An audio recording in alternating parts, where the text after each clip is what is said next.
बहिन हमार फुआ के कॉपी करेली लोग। अपना बहू के कसीला नके खटा के निकाल हमली हिलाते बहू नाचे हमरा कहल का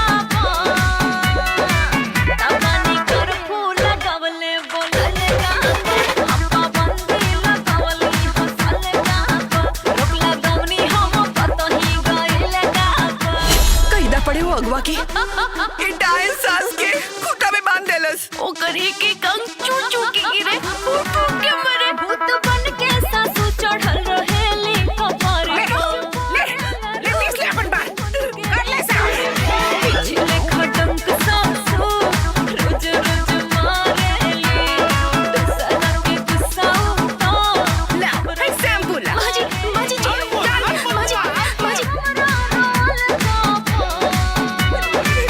फूल गलबा हंसल का बंदी लगलबा बोलल का माजी अरे ते भी मत है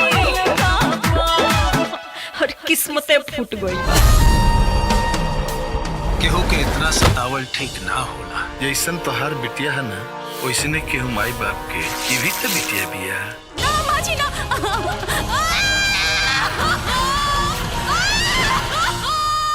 सुख दुख ससुरा में किस्मत के बात होला दान दहेज के ना जग में कोनो अवकात होला।